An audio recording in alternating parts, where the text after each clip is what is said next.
Hello and welcome to the Heritage Foundation. I'm Andrew Parks, the Assistant Director of Lectures and Seminars. Thank you for joining us today in our Douglas and Sarah Allison Auditorium. For those attending in person, I just wanted to take the opportunity to remind everyone to silence cell phones as a courtesy to our panelists and those recording today's program. For anyone watching online, you're welcome to submit questions by emailing speaker@heritage.org. Hosting today's program is Dr. Kim Holmes. He's the Distinguished Fellow in the Davis Institute for National Security and Foreign Policy here at the Heritage Foundation. With that, I'll turn it over to Dr. Holmes.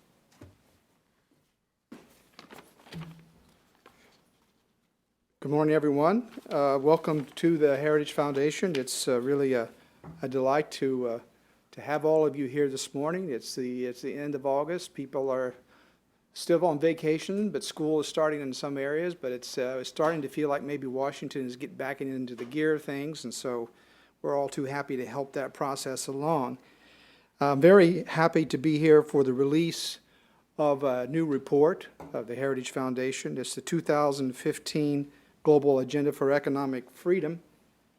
Here is a copy of it. This is a study that's produced in tandem by the Davis Institute for National Security and Foreign Policy and also the Institute for Economic Freedom and Opportunity, both of which are distinct entities inside the Heritage Foundation.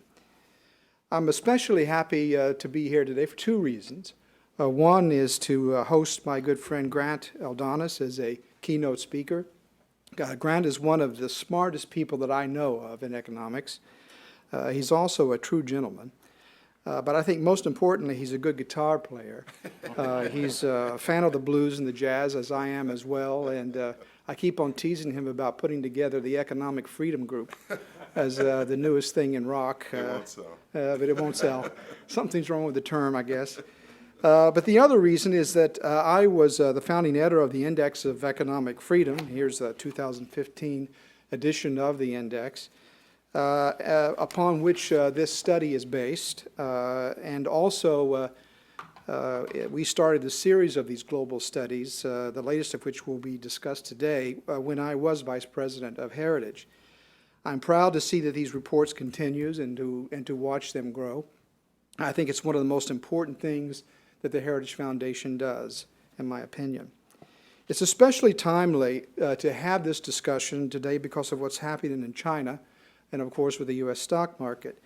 The debt and structural problems that are causing the meltdown of China's stock market are not limited to China alone.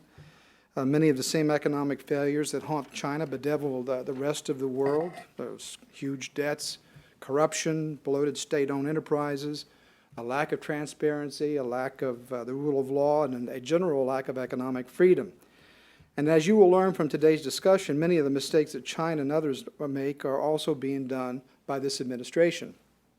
So we should not be surprised then that our economy is in trouble too, and we have lost, in particular, the ability to lead the world out of recessions and economic troubles, of which I'm sure all of our participants, particularly Grant, will be talking about. To get us started, Grant will deliver some remarks. He wears many hats and has a wide range of experience in trade and economic policy and the law. From 2001 to 2005, roughly the same time that I was at the State Department, Grant was Undersecretary of Commerce for International Trade. A number of historic trade bills were enacted while he was in office, including the Normalization of Trade Relations with China and the Trade and Development Act of 2000. Before his tenure at Commerce, Grant was Chief International Trade Counsel to the Senate Finance Committee, which is the top trade policy position in the Congress. Today, he's the Principal Managing Director of Split Rock International, a trade and investment consulting firm. He's an adjunct professor at Georgetown University's Law Center, a board director of the International Technology and Innovation Foundation, and also a senior advisor to the Center for Strategic and International Studies, CSIS. After Grant makes his remarks, we will be joined by commentary by Bill Wilson, who is a senior research fellow at the Asian Studies Center here at Heritage. Bill lived for a number of years in, I think it's 3 years in Beijing, and also spent some time in Moscow. So he has a unique perspective on the economies of these two countries, which I'm sure he will share with you. Also is Jim Roberts, a research fellow for economic freedom and growth at the Center for Trade and Economics here at the Heritage Foundation. So I'll ask Grant to come up and deliver his remarks, and then after that we will hear from the other two. Thank you very much.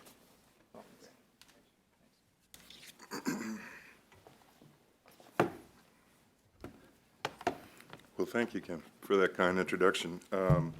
I'm at the age where when somebody goes back through your bio, you feel yourself aging all over again, so I'm not sure how much I actually really appreciate the introduction, but the blues part I really like, because it's the one thing that keeps us young. My job here is, first of all, to applaud the release of the global agenda. I have to say, I look forward every year to the index coming out because it's a benchmark against which we can measure to the extent to which society is, first of all, recognize the importance of economic freedom, and then secondly, a measure of the extent to which their underlying institutions actually promote it or undermine it. And I'll come back to this at the end, but the problem, of course, that you see reflected in the global agenda report that is coming out is where the United States is, and I only can put it this way, mired at this point and has been for some time, because the United States has to be America, it has to be a beacon in terms of economic freedom. We can't depend on Hong Kong to be the advocate. And in the absence of the United States assuming that leadership role in the global economy, there is no alternative. We have to be the defenders of not only our own freedom, but understand that our defense of that freedom depends on embracing it elsewhere and defending it elsewhere. So I'm going to come back to that. But really where I want to start and why I so welcome the opportunity that Kim and the Foundation has given me is an opportunity both to reflect on my own experience, but also to reread Friedrich Hayek and The Road to Serfdom. So I'm going to start with a personal reflection, and then I'm going to spend a little time on Hayek, just as a reminder of the backdrop for the study. And then I'll come back to why I think economic freedom ought to be central to the 2016 presidential campaign, and why I think the problems that we're facing right now in China and more broadly in international markets reflect why economic freedom ought to be central to the debate in 2016, both about our domestic economic policies and, equally important, the role it should play as a part of American foreign policy going forward. But first, as to the personal side, I am what I like to say is the fortunate son of Jonas Kučinskas. He was a refugee from Lithuania. Like many immigrants before him, he received a new name courtesy of U.S. immigration when he came to Ellis Island, which is why his middle name, Aldonis, is my family name. He was extraordinarily conscious because of his life experience of the freedom he enjoyed in his adopted country, because he could measure it against the freedom he had lost in Lithuania. When my father was born in 1922, it was the first year Lithuania had gained its independence in roughly 5 centuries. In the course of his boyhood and his teenage years, he witnessed the gradual erosion of that independence by forces within Lithuanian society and from without. So what he saw was his country's destabilization, and then occupation by the Soviet Union as foreshadowed by the Molotov-Ribbentrop Pact, its destruction following the Nazi invasion in June 1941 and roughly 4 years of German occupation, at which point all his friends from medical school, many of them Jewish, were murdered. And finally, the murderous return of Soviet forces following a 900-day siege at Leningrad. As the Soviet forces approached, my father, who had gone underground to resist the Soviets, tried to persuade his father and their family to leave Kaunas. His father refused, arguing that things would return to normal after the war. My grandfather, in a letter to my father that was smuggled out of Lithuania a decade later, expressed his sorrow for not having followed my father's advice. But in fairness to him, he had grown up in Tsarist Russia, and to an extent had succeeded, becoming a widely regarded hospital administrator, and he couldn't conceive of how different life might be in a totalitarian society. In the end, my father did escape with only his sister, Aldona. They made their way often in hiding across Europe, and eventually on a boat to take them to Sweden. In the event, German patrol boats stopped them about a mile offshore, and my father had to swim the last mile in the cold waters of the Baltic to freedom. It was, however, a qualified freedom of a stateless person among a larger group of European refugees that found their way to Sweden at the end of the war. Fortunately, as oftentimes seemed the case both in my father's life and my own, his luck held. As he was in Stockholm and he was applying for refugee status, essentially political asylum in the United States, he met my mother, who was serving as a Foreign Service officer in the Hotel Diplomat, which was the, at that point, the American Embassy in Stockholm. And my mother used to tell the story that she walked down the hallway of the Hotel Diplomat and saw this man who was about 6'3", with dark green eyes and dark hair. I don't look very Lithuanian. I look like the Swedish side of the family.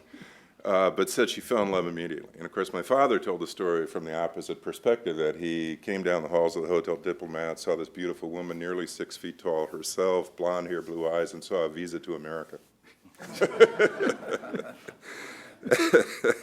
Now, in those days, the Foreign Service was a lot less enlightened than it is today. As a woman, you were fired if you were married, even to a U.S. citizen. So when they finally did marry in 1949, my mother left the Foreign Service and returned to Minneapolis, which is where I was born. And I'm the fortunate son of all those events. Roughly 70 years have passed since my father met my mother at the Hotel Diplomat. And it was, ironically, at that time in London, another expatriate, Friedrich Hayek, had penned that short book that we all now know as The Road to Serfdom.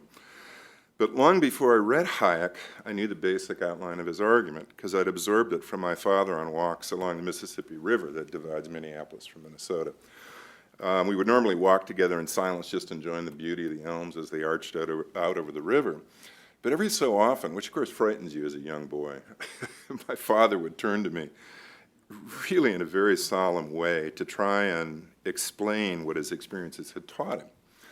And the single statement that best summarizes his lessons is one that returned to me when I was rereading Hayek in preparation for this talk. He turned to me and simply said, "Grant, someday someone will offer you security in return for your freedom, and you should never take that deal, because you'll end up without either one of them." And in broad outline, that was Hayek's thesis. At the end of the day, distilled to its essence, what Hayek warned about is just as relevant today as it was at the time my father was explaining that to me as a young boy in Minneapolis. Hayek's purpose was to remind us that freedom is indivisible. It can't be dissected neatly between the political and economic realms. And for that reason, Hayek warned that the progressive erosion of freedom in economic affairs, without which personal and political freedom has never existed in the past, was something of a death sentence for a free society. Hayek underscored, quoting the words of Hilaire Belloc, his injunction, that the control of the production of wealth is the control of human life itself. He sought to remind us of what we've forgotten, as Hayek put it, that the system of private property is the most important guarantee of freedom, not only for those who own property, but scarcely less for those who do not.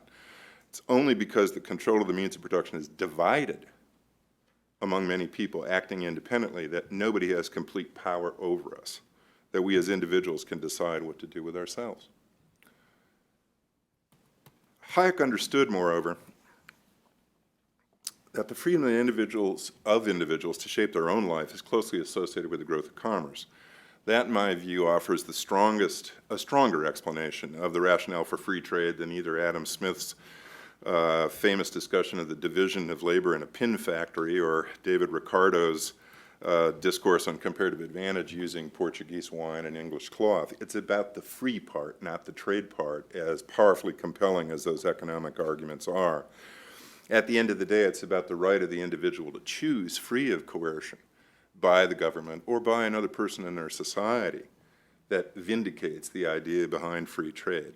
What Hayek recognized was that the gradual erosion of that economic freedom was threatened not just the interest of the individual entrepreneur, farmer, or worker, but the basic individualism that we'd inherited from Erasmus, Montaigne, Cicero, Tacitus, Pericles, and Thucydides. The supreme tragedy, as Hayek saw it, was that it was largely people of goodwill, men who were admired and held up as models in democratic countries, who prepared the way for, if they did not actually create, the forces that ultimately destroyed that inheritance. Indeed, an apt subtitle for Hayek's work, I always thought, would be the thought, which is often attributed to Saint Bernard of Clairvaux, that the road to hell is paved with good intentions. Today, as was true of Hayek's time, those who advocate limits on economic freedom do so out of an appeal to the greater good. Here echoes that argument in the current advocacy for raising the minimum wage, despite the fact that it acts as a tax on employment itself. The Congressional Budget Office's estimates in terms of the jobs lost as a result of raising the federal minimum wage is a pretty good testament to that fact. But the most obvious example involves the Affordable Care Act, which compels every American to buy health insurance, a certain package of health insurance, regardless of whether their need for it. That act of compulsion is justified on the ground it's necessary to make health insurance affordable to every American. What that ignores, of course, is the extent to which it paves the way for other erosions of freedom, both economic and political. Seen in that light, President Obama's willingness to ignore the requirements of the Affordable Care Act whenever it's politically advantageous is symptomatic of the broader justification by which the ends justify the means, regardless of what that means in terms of respect for the law, the constitutional limits on executive power, or the erosion of individual freedom. Now, the fact that the ideas at the core of the Affordable Act were ironically supported by researchers at one point here at the Heritage Foundation simply underscores the problem. It's confronting the political exigencies of any particular moment. It's easy to forget that liberty is the ultimate end we seek, not merely an instrumentality that can be casually sacrificed on the theory that the incursion is mild and outweighed somehow by the greater good. Hayek saw that clearly. As he noted, the principle that the end justifies the means is generally regarded as either immoral or amoral. But from the perspective of achieving the greater good, it becomes necessarily the supreme rule. There is literally nothing which the consistent collectivist must not be prepared to do if, as Hayek put it, it serves the good of the whole. So-called progressives today, much like the liberal socialists of Hayek's time, are, as Hayek puts it, guided in their endeavors by the tragic illusion that by depriving private individuals of the power they possess in an individual system and by transferring that power to society or to government, that they are thereby extinguishing power and the exercise of power that at times disenfranchises people. But what that necessarily implies is a tyranny that collective good is defined by individuals who claim to represent the interests of the politically or economically disenfranchised. To understand the implications of Hayek for our time, it's essential to understand his time. As a young man in Austria, he witnessed the evolution of German political and economic thinking. Starting with Hegel, it had progressively rejected the idea of the individual in favor of the interests of the state. At this distance, we tend to see German history through the prism of World War II, the rise of National Socialism, and the Holocaust. What Hayek sought to remind us of was that the evolution of German thought predated and prefigured both the embrace of socialism in Germany in the late 19th century and the later emergence of Nazism. As Hayek illustrated, Hitler's rise in parallel with Stalin's was the end toward which German political and economic philosophy pointed, because the theory of the collective good could not be realized in practice without compulsion. Key to the practical implementation of that agenda was the promise of security. This is where I come back to the thought that my father offered me. German society recoiled from the chaos that engulfed the country in the aftermath of the armistice that ended World War I. The promise of security became powerfully seductive. Indeed, the Times allowed propagandists to redefine freedom in Orwellian terms as security, freedom from choice rather than freedom of choice. And as Hayek pointed out, far from increasing the chances of freedom, the promise of security became the gravest threat to it, which explained why, again, my father's words continue to echo in my mind. So, in closing, turning to this year's report, I don't intend to discuss the many insights there, which I know the panelists will do, but I want to focus on one. Right up front, the report says that in 2010, the United States fell from the highest category of economically free countries in the latest index of economic freedom and has been stuck in the ranks of the mostly free second-tier economic freedom category ever since. That, to my mind, represents the core issue of the 2016 presidential campaign.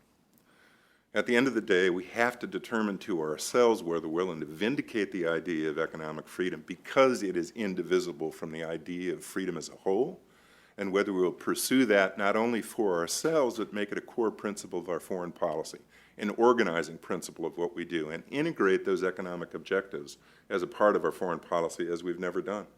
Frankly, even in the Reagan years, it was not fully integrated as a part of the agenda that we need to pursue. And the reason we need to do that is very much not only in our own interest, but in the broader idea and acceptance of what it means to be an individual and to be free.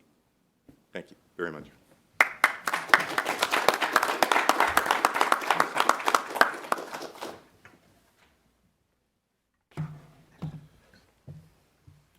Thank you, Grant. Thank you, Kim.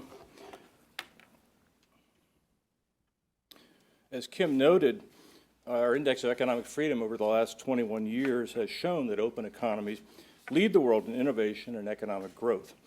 Greater economic freedom correlates with more prosperity per capita in more countries around the world. Worldwide increases in economic freedom this year have been driven by improvements in trade freedom, monetary freedom, and freedom from corruption. Regrettably, in the past year, average scores for most other economic freedoms, including business freedom, property rights, labor freedom, and financial freedom, have registered small declines. More troubling in 2015 were the losses in economic freedom due to increases in the size of government. Higher government spending caused this deterioration, and it reflects a continuation of the countercyclical or interventionist stimulus policies that Grant was mentioning in the United States and many other countries. Our global agenda then is based on these Index of Economic Freedom scores, and they are calculated using 4 pillar areas and 10 indicators.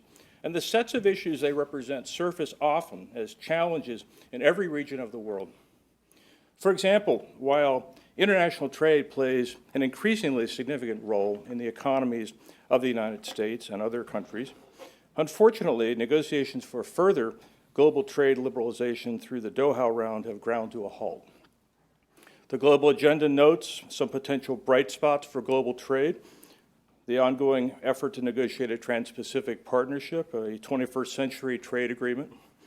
There could be benefits if each TPP country were willing to make beneficial policy changes that would include reducing tariff and non-tariff barriers, improving protection of intellectual property, improving international investment rights, dismantling agricultural and many other government subsidies, and limiting support of state-owned enterprises. As documented in the 2015 index, protectionist measures, industry-specific subsidies, excessive and potentially protectionist enforcement actions such as anti-dumping or countervailing duty regulatory measures reduce efficiency and competitiveness and diminish the prosperity of all nations. All countries should resist these counterproductive policies, and the United States should lead that resistance. Our global agenda urges a world with more freedom for workers. Labor freedom and business freedom scores are higher in the index countries with laws, regulations, and policies that give workers and employers flexibility and opportunity. The global agenda calls for a world with less corruption, less cronyism, strong judicial institutions, and more property rights. For example, the biggest problem in the Indian economy is uncertainty about land ownership, and that affects hundreds of millions of people. American leadership can be decisive in promoting property rights and anti-corruption measures in other countries, with technical assistance to strengthen rule of law, for example, or developing appropriate legal norms and land titling processes and mapping property boundaries. Now, the global agenda covers 7 world regions, plus a special section on the Arctic. I will look at the first 4 in some detail now, and then my colleague, Dr. Bill Wilson, will cover the rest.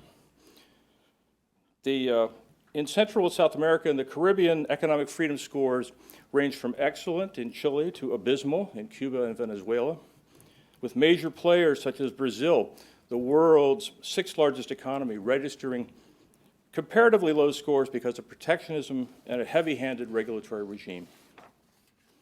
There are some positive regional trends. Most of the world's FTAs are either based in the region or have regional participants, especially among members of the Alliance of the Pacific Alliance: Chile, Colombia, Mexico, Costa Rica, Panama, and Peru. Meanwhile, in the ALBA countries of Argentina, Bolivia, Ecuador, Nicaragua, and Venezuela, economic freedom scores have plummeted. While members of the Pacific Alliance have full access to international markets, strong international liquidity, balanced monetary and fiscal performance, and a positive inflation outlook, the ALBA bloc faces limited access to international financial markets, international liquidity vulnerabilities, a tenuous fiscal position, and negative inflation outlook. The global agenda praises the unprecedented energy reforms undertaken in Mexico that could create numerous mutually beneficial opportunities for the U.S. and other multinational energy companies, but urges Mexico to continue to liberalize and open its economy and remove Pemex's remaining monopolistic power. Meanwhile, the benefits of NAFTA's trade liberalization, already substantial, should be expanded through the TPP and bilaterally to remove remaining barriers to international trade and investment. Turning to the rest of the world, in Europe, we see that the former USSR countries are still struggling to achieve more economic freedom. And Dr. Wilson might go into that in more detail. Moving to sub-Saharan Africa, despite some setbacks caused by political turmoil and Ebola in the last year, sub-Saharan Africa is one of the most improved regions in the 2015 index.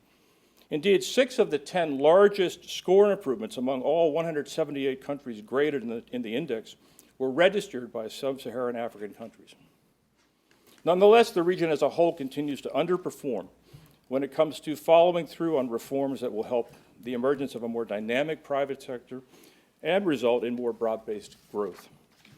More critically, the continuing existence in some countries of uneven economic playing fields, exacerbated by weak rule of law, means residents who lack connections are still being left out and have only limited prospects for a brighter future. The global agenda then calls for prioritizing the fight against endemic corruption in Africa, the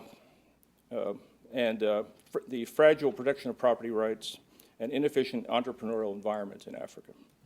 Elsewhere in Africa, Kenya is in the process of devolving its highly centralized governance and empowering local governments with direct budgetary control. This devolution process could result in desirable gains in decentralization of power and limited government.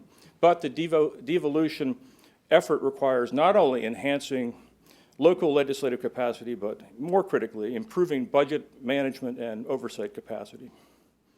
The global agenda encourages African economic integration. Formal intra-Africa trade remains at a weak level, the lowest of any region in the world. To maximize the region's trading potential, a serious and bold plan for a greater continent-wide integration needs to be developed and put into action. And those steps are being taken, however haltingly, and through the continental free trade area being pursued by the African Union. However, complex customs unions, administrative procedures, and burdensome regulations continue to hinder these efforts. Our global agenda also encourages more robust investment flows to Africa.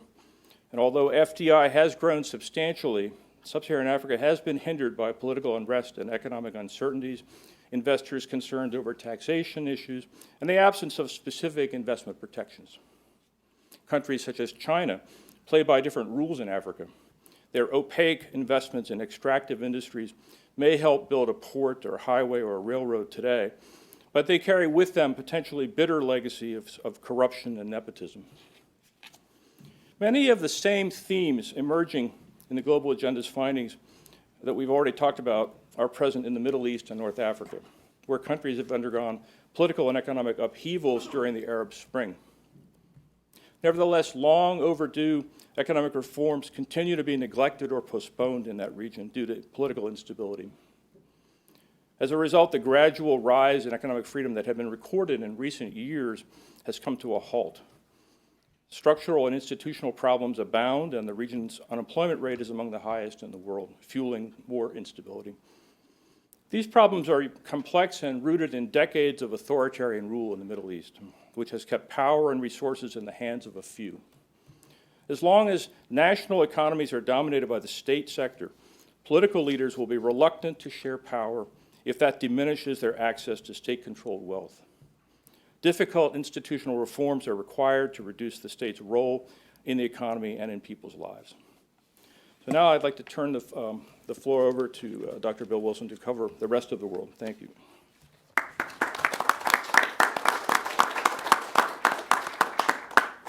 Good morning, nice to be here.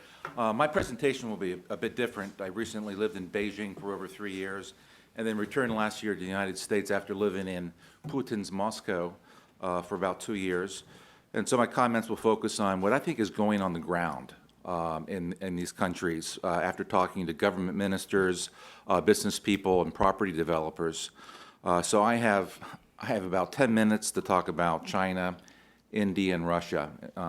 So if my remarks are quick, I apologize. We need to leave time for questions and answers. First, the big picture about Asia. The view from 60,000 feet is that my feeling is very strongly that after being the global economic engine for a long time in Asia, especially East Asia, economic growth has clearly peaked big time in Asia for a number of reasons. I'll give you 3 quick reasons. Reason number 1, demography. If you look at China, Taiwan, Singapore, Hong Kong, South Korea, Japan, you have fertility rates well below 2, approaching 1, compared to 2.1 in the United States. So much of Asia, especially East Asia, had this phenomenal demographic dividend for about 3 decades. It is now entering very rapidly a demographic deficit right now over the next few years and few decades. Reason number 2, which I'll go into detail in about 60 seconds, the China story. China now accounts for about 45% of Asia's GDP, and its growth in China is slowing much more than you think it is. Reason number 3, something no one talking about, especially outside of China. Since 2008, much of Asia, especially East Asia, sort of sailed through this economic crisis. Why? Credit growth, debt. There's been an enormous, and I'm not just talking about China, even outside of China, there's been an enormous increase in credit growth that no one really has talked about all throughout Asia. In fact, if you look at total debt, household, corporate, government debt, as a share of Asia's GDP, unbelievably, it is high. It's higher now than it was before the financial crisis in 1997. So much of Asia, especially East Asia, has manufactured growth the past 6-7 years built on a surge in liquidity and debt. It's a huge story. Let's switch to China for a few minutes. Given the recent slowdown in China, the question is, should the global economy be concerned? The short answer is absolutely. I mean, here's why. China, as you know, is the world's 2nd largest economy. At current exchange rates, about $12 trillion, compared to the U.S. at $18 trillion. There's no close 3rd. It's now doubled. It surpassed Japan in 2010, and it's already twice the size of the Japanese economy. It's the largest trading nation for 75 countries, and is by far the largest importer of commodities in the world, which is, of course, a vital export for many, many, many emerging markets. This is why commodity prices are at a 14-year low. And over the past 7 years, China's accounted for an incredible one-third of global economic growth. So naturally, it's a concern for the global economy if China enters this so-called hard landing, which I think, as I'll go into detail later, is a mathematical certainty. It's not based on entirely tuition. I think it is a mathematical certainty that China has to enter a financial crisis, economic and financial crisis. The question is whether it occurs sooner rather than later. Okay, question. We've seen the Chinese stock market collapsing about 50% over the past month or so. Is that a huge concern? Interestingly, I would say no. It's not a huge concern. Only 1 in 3 Chinese own stocks, and only about 2% of Chinese market capitalization, 2%, are owned by foreigners. So the contagion effects from a fall in the Chinese stock market, even though it's the 2nd largest stock market in Asia after Japan, I don't think it will have large contagion effects if it falls further, which I believe it will. I think it will probably erase all the gains it had from the previous year and a half. It's not there yet, but it's moving there. What we should center on, the center of focus should be on the economic fundamentals that are currently dramatically slowing China's economy. What has become crystal clear, in my opinion, is that China's economic model of the past 3 decades was built upon largely 3 big pillars. Of course, exports, fixed asset investment, and of course, don't overlook the property market. And I believe all three of those pillars are well past their expiration date.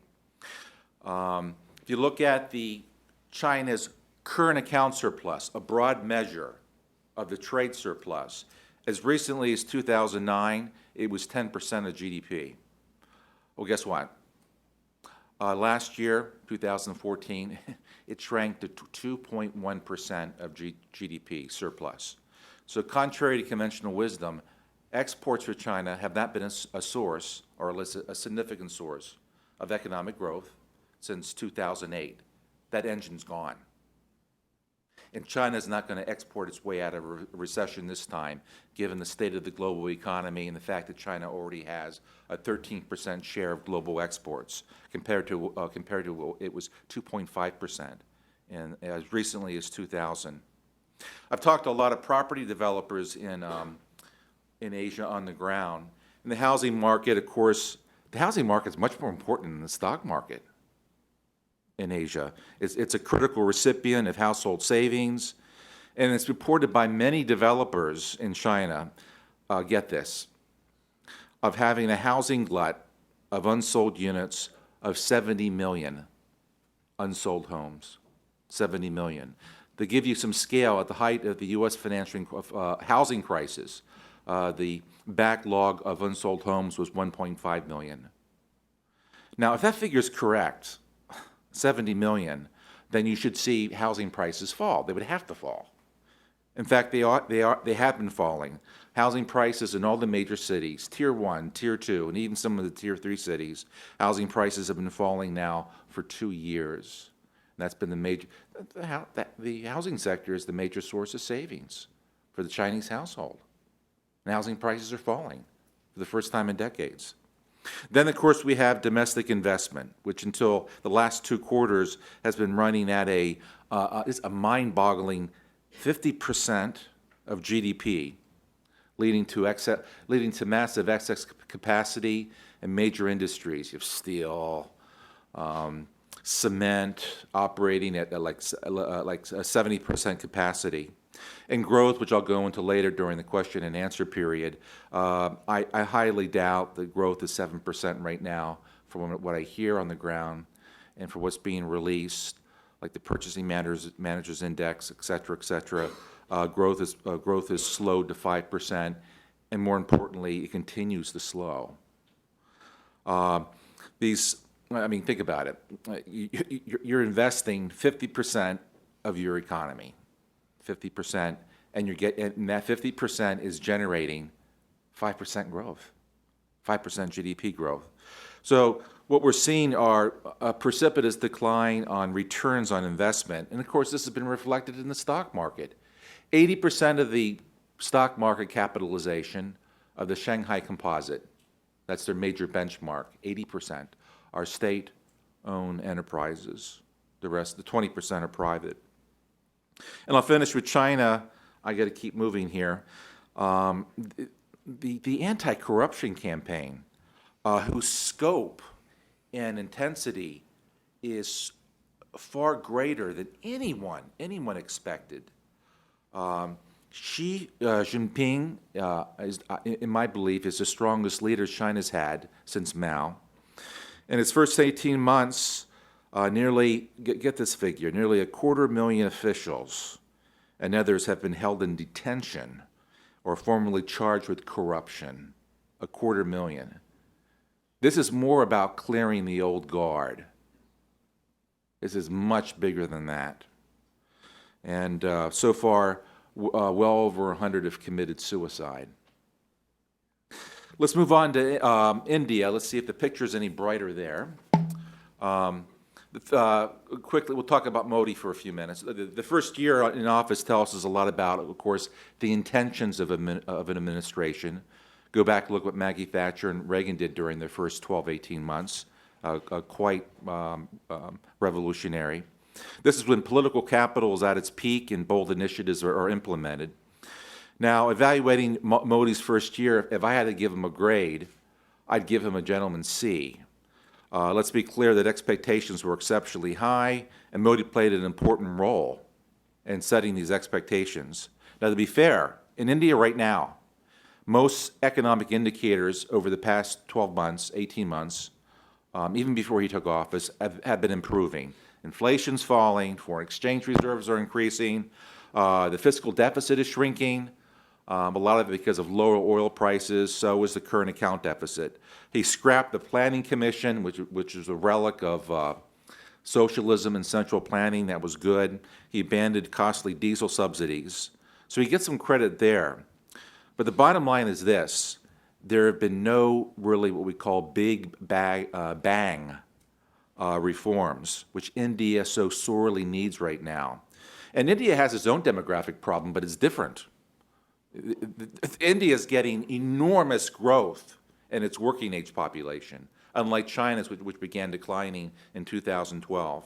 In fact, India has to create 12 million new jobs a year.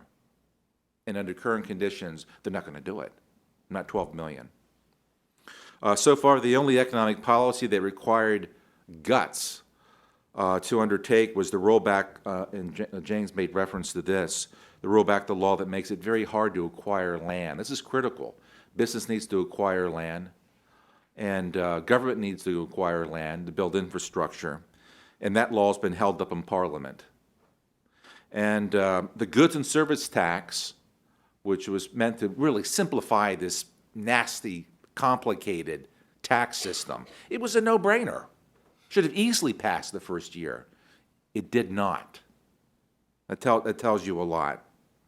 So the bottom line, I think Westerners looking at Modi as he ended his first year after 12 years in Gujarat, there was this perception that Modi would be another Thatcher or Reagan.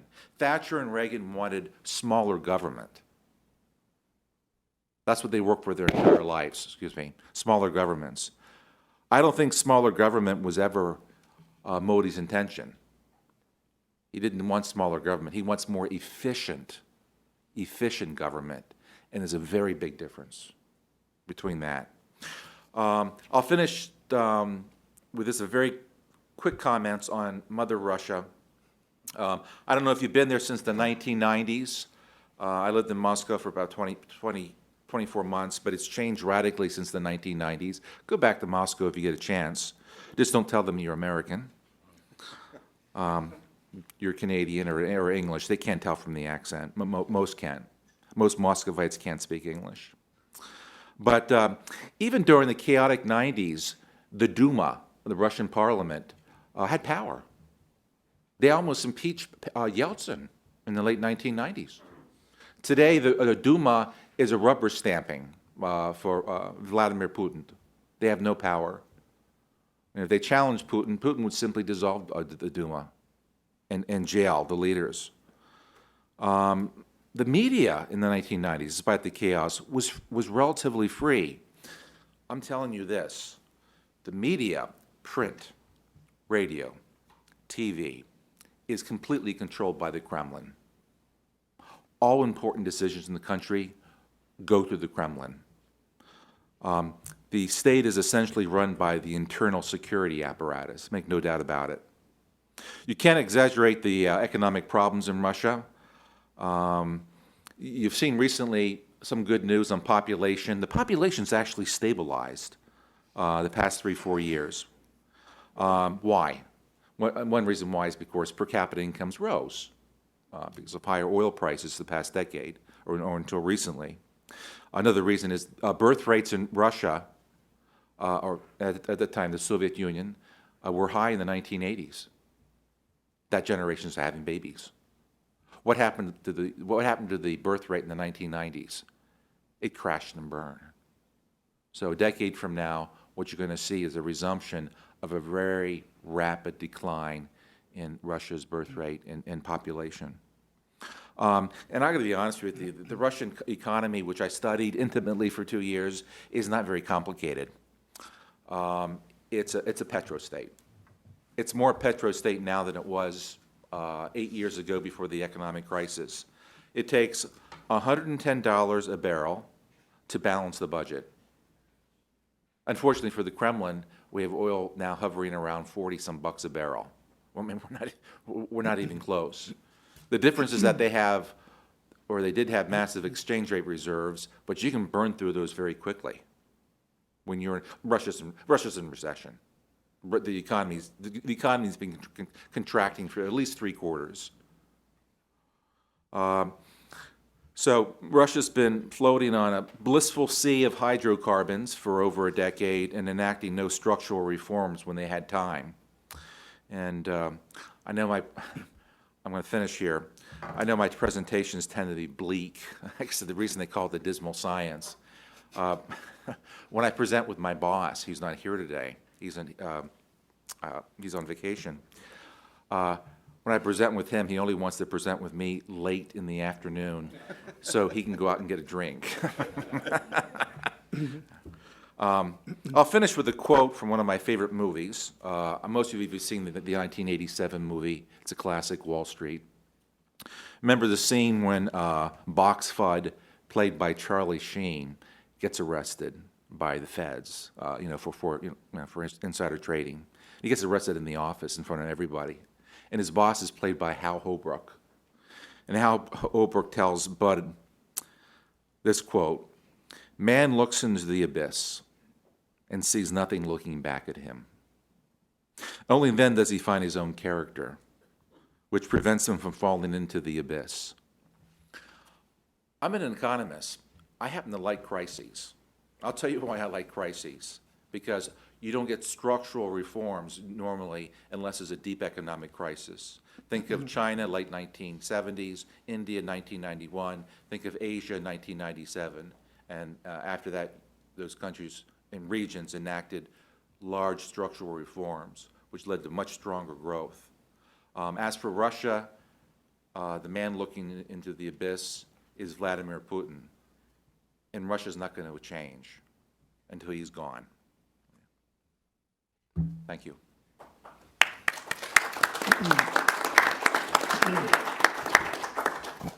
Okay, the bar will be open after the session is over with. Either that or coffee will be offered. Thank you, all of you, for your presentations. We have a few minutes left here for questions for the panel. We have a gentleman here with a microphone. It'd be best if you could wait for the microphone so everybody can hear you. If you could just raise your hand, identify yourself briefly, and in the interest of time, if you please ask a question, and if possible, keep it as short and to the point as possible. So, anyone would like to start? Right down here. Yeah, Xiao Yan from Voice of America Mandarin Service. Dr. Wilson said we shouldn't worry too much about China's stock market crash. I'm just wondering, do other experts, you hold similar views on that? Yeah, I think you do have to worry about it, but it's probably for something that my colleague would agree. The truth is that it represents a discontinuity based on a lack of information and transparency in the way the Chinese government operates. And because there's not enough information in the marketplace, expectations are never in line with reality. And then you get this sort of sharp contraction. It's not unlike what underpinned the financial crisis in the United States. So the unwillingness, and let me put it this way, Xi Jinping's willingness to concentrate on consolidating power makes sense in a Chinese political context. What it does is forestall the economic reforms that are needed to move China from an economy that's based on Guanxi, Confucian principles, to one that's based on the rule of law that allows for a broader range of impersonal exchange. By deferring those economic reforms, it's setting the stage for this current crisis, because it's the reforms that are essential to try and tackle the underlying issues in the Chinese economy. And I can understand why politically he is doing what he's doing, and I agree that this is really about settling a lot of old scores and clearing out the old guard, but the reality is that by deferring the economic reforms, it's setting the stage for real economic falling.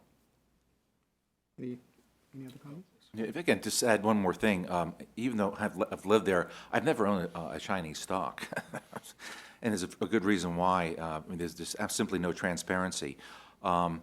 What I did once was I did a very simple graph. I looked at U.S. listed companies, S&P 500, and I listed just two variables on the graph, a very simple graph.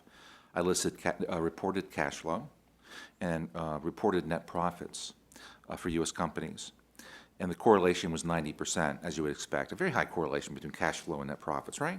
I mean, it's not 100% because you have extraordinary items, write-offs, things like that. I did the same thing for Chinese listed companies to see if there's any correlation, and what I got was a cloud. There's no correlation between cash flow and net profits. How can that be? What happens is when Chinese companies have high cash flow, they don't want to pay high taxes. They want to avoid taxes, so they report lower net profits. And what's interesting is the opposite. If they have a loss or low earnings, a lot of Chinese companies will list higher profits or fewer losses. Why is that? Why would a Chinese company do that? Because the worst fear of any Chinese company is to be audited. So until there's significant changes in transparency, accounting standards. You have Chinese companies rated AAA in Shanghai. They're also listed in New York, and they're rated as close to junk. How can that be? Not just a couple companies, a lot of companies. So a lot has to change first. Okay, next. Terry.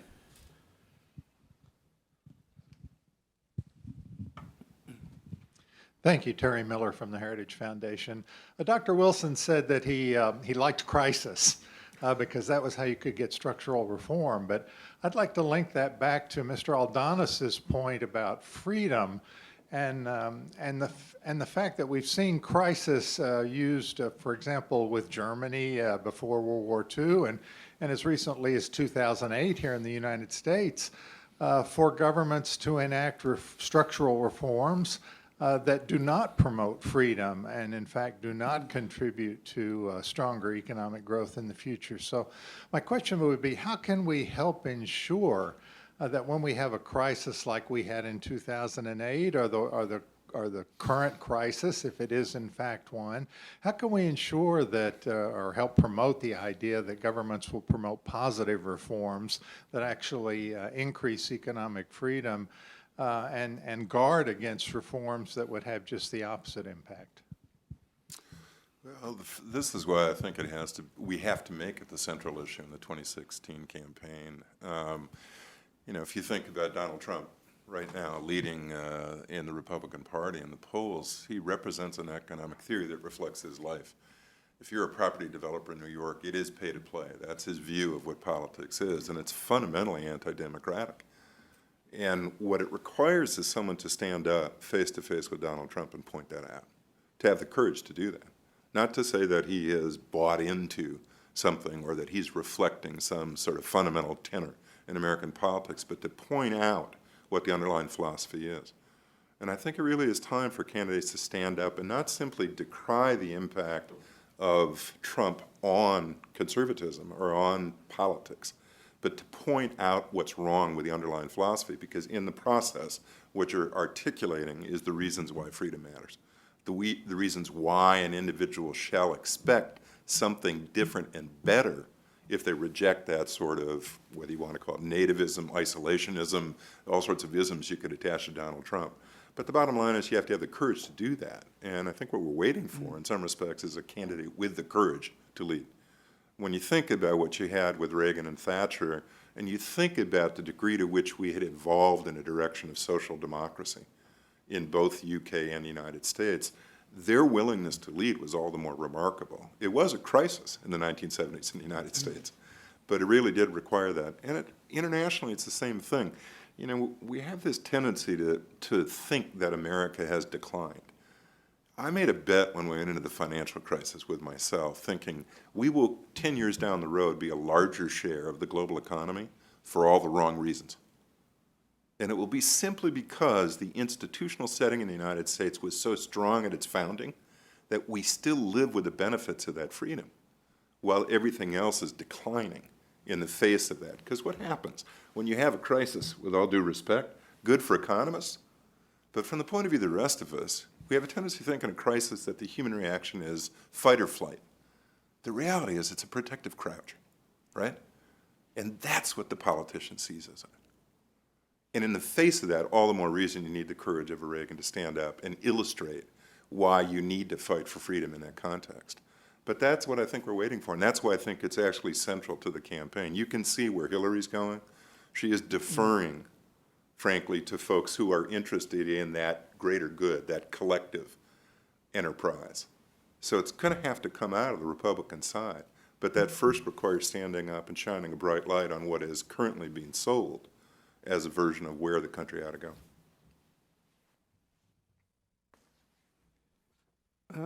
Yes, sir.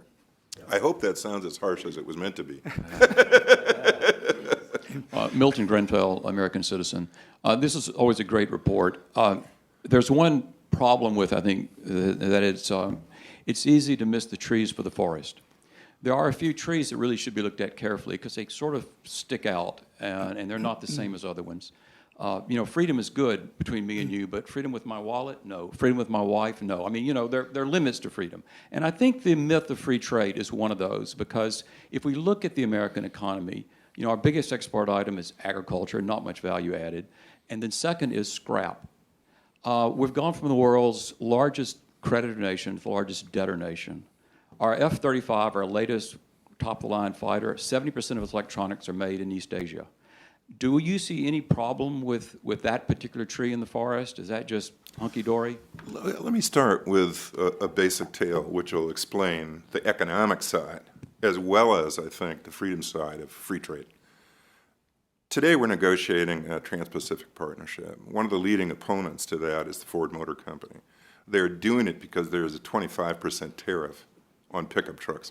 If you look at entrepreneurs in this country, we have this sort of lazy notion that entrepreneurialism takes place in Silicon Valley, off Route 128, down in Austin, maybe in Minneapolis a little bit. We tend to forget that most entrepreneurialism is starting a business that is something like landscaping, and that the first and largest capital purchase is a pickup truck. Now think about what this means in the context of entrepreneurialism trying to develop new jobs.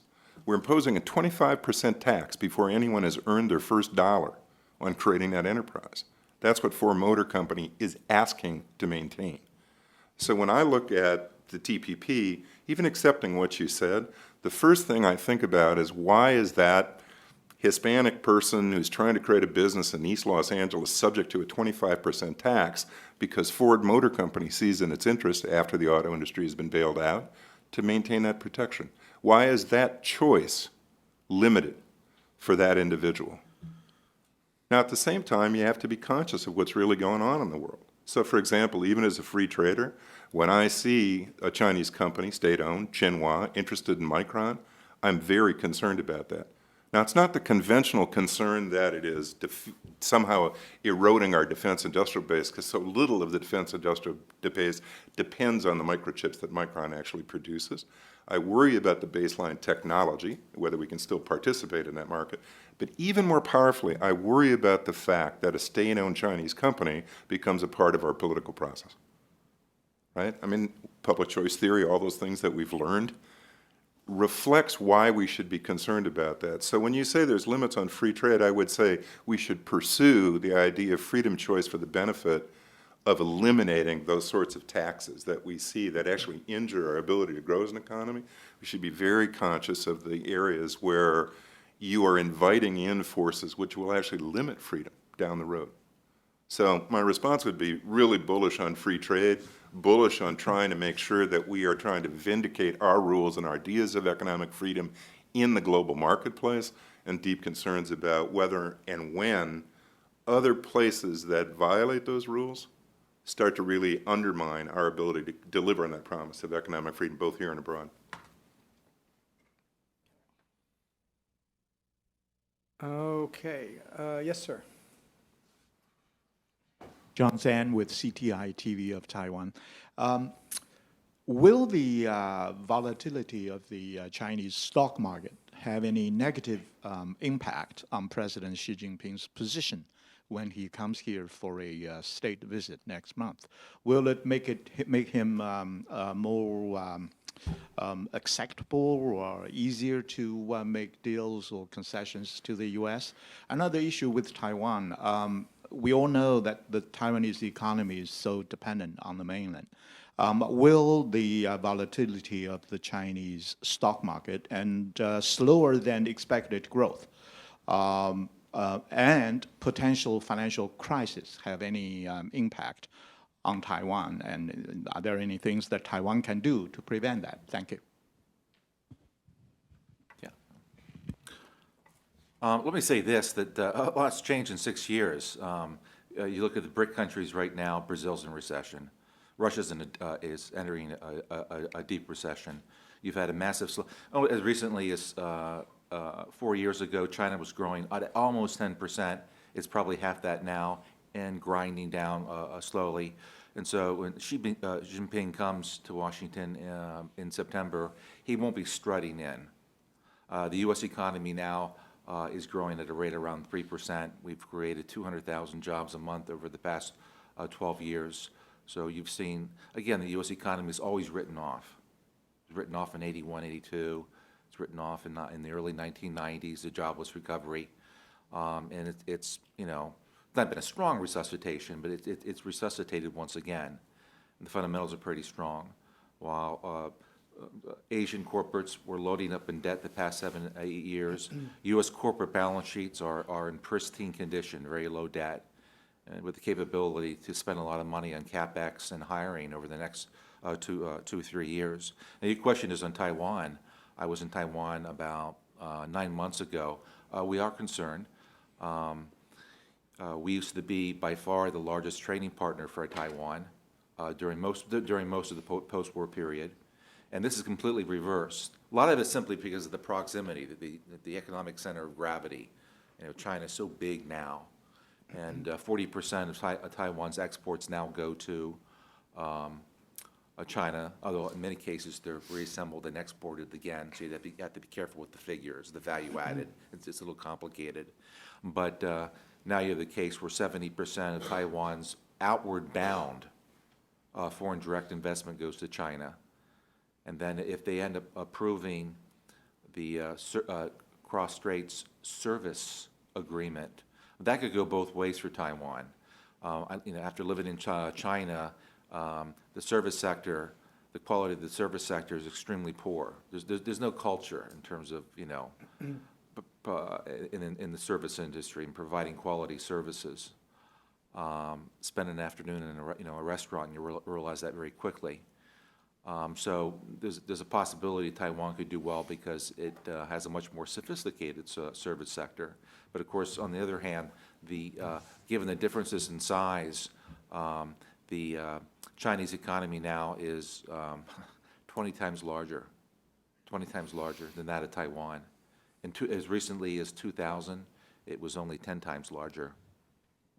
And so there's a worry among small and medium-sized enterprises in Taiwan of being consumed and swallowed if the service agreement is passed. And we're concerned about that. So I take a little different approach. I think that Xi Jinping will come strutting into town because he has read his opposition accurately. The president's invested a lot in China being on board in terms of a climate change agreement at the end of the year. The idea that President Obama will try and undermine the relationship, given what he views as his legacy in these other areas, same thing with the Iran deal, same thing with a series of other things, is exactly what Xi Jinping will exploit. And the reality is, let's not kid ourselves, you know, oftentimes the most revealing things we say are the criticisms we offer about other people. And I always used to love when the Chinese would describe the United States in the bad old days of the Cold War as a paper tiger. It was a moment of self-reflection. China, and Xi Jinping in particular, is very good at projecting an idea of power and calm, despite the turmoil you're seeing in the markets. The reality is much more unsettling. This is a country that is ruled for the benefit of people in the conclave of the Forbidden City, not for the rest of society. And under those circumstances, we should be very concerned about the fundamentals, both politically and economically, but that won't play out in terms of a meeting with President Obama. Okay, I think I'll take the liberty of asking the last question. Going back to the question that Terry was asking about how do you direct a crisis in the right direction?